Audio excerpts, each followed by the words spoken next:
بسم الله الرحمن الرحيم. لكل المتابعين على الهواء مباشرة بيتواجد معنا كابتن محمود ماهر العمدة، المدير الفني لمنتخب شمال الصعيد، الذي حل ضيفا على محافظة الأقصر مساء الخميس للتواجد هنا بمعسكر منتخب مصر لتجمع منتخبي شمال وجنوب الصعيد. بنقول لك أهلا وسهلا كابتن محمود. اهلا بيك بحضرتك. النهارده اكيد الاتحاد المصري لكرة القدم بقيادة السيد المحاسب جمال علام يوفر تجمع منتخبي شمال وجنوب الصعيد داخل المدينة الشبابية هنا. ناخد رأي حضرتك. والله هو يعني شيء كويس جدا ان احنا بدانا يعني الاول ان بدا المديرين فريق المنتخبات اجهزه فريق المنتخبات كلها بدات تنزل في الصعيد، وبدا يحصل تجمع في الصعيد عشان حق الصعيد كده. هاي الناس كلها تشوف الصعيد، تشوف لعيبه الصعيد، لان الصعيد دايما بتطلع لعيبه كوره. فده القرار اللي خده ان هيبقى تجمعات الصعيد شمال وجنوب، جميع المراحل السنيه 2005 2008 وفي 2007 وفي 2009 جاي بعد كده. تمام. ان شاء الله. وهيقال لك هنبدا معسكرات هتبدا فيه معسكرات كتيره ومقابلات كتيره عشان الولد ياخد اكبر عدد من المباريات في نفس الوقت، والجهاز الفني بتاع المنتخب يبدا يتفرج عليه اكتر من مره وهيشوفه.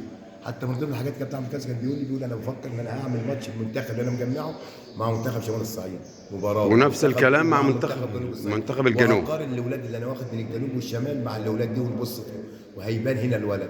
يعني فكره كويسه كده، الولد بياخد عدد مباريات كتيره، ولابد الناشئ ياخد له عدد مباريات كتير عشان نعرف نعمل ناشئ في مصر. طول ما احنا بنعمل 5 6 مباريات وشكرا 8 مباريات، لا الناشئ لا يقل عن 30 مباراه في الموسم، لا يقل، عشان نعمل ناشئ نطلع ناشئ بعد كده للمنتخبات او للفريق الاول بعد كده.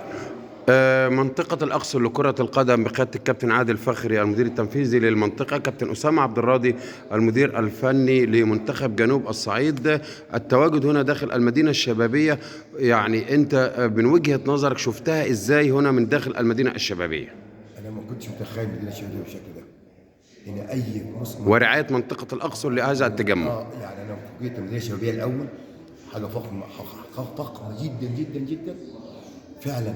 اي منتخب يعسكر، مش هقول لك نادي، في كل حاجه متوفره، عضمه، الغرف محترمه، اكل محترم، امكانيات، كل حاجه متوفره صراحه بالنسبه للشباب والرياضه. شهاده جميله من كابتن محمود ماهر مدير فني شمال الصعيد بشان المدينه الشبابيه هنا في الاقصر. انا سالت حتى قلت لهم هو طيب ممكن نعمل معسكر فيه جيم؟ قالوا في كل حاجه. طب انا كده بدل ما اروح انا اقعد انزل في فندق وادفع المبلغ وقدره، طب ما انا عندي تحت الدوله بتاعتي وابدا من كل حاجه، وعندي الملاعب وعندي جيم وعندي حمام سباحه وعندي حاجه محترمه جدا. طب ايه المشكله؟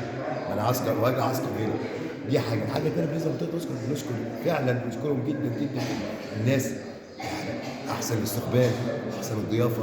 ونتمنى ان احنا يزورونا في المنيا كمقر في شمال الصعيد في المنيا، ان احنا نرد لهم جزء من اللي عملوه معانا صراحه. يعني عملوا، يعني الناس ما كانوش سايبيننا لحظه، واي مشكله بتحل تذلل على طول ساعتها. اللي احنا عايزينه صراحه مش بيتاخروا علينا لحظه، من الصبح من الساعه 7 موجودين معانا لحد الساعه 10 بالليل، ما بيسيبوناش في الاكل. طب وضع الاكل، طب ما محتاجين حاجه، الاكل قليل، مش صراحه مهما نتكلم مش هنديهم حقهم اهل الاقصر عامه، وطبعا منطقه الاقصر طبعا حضرتك.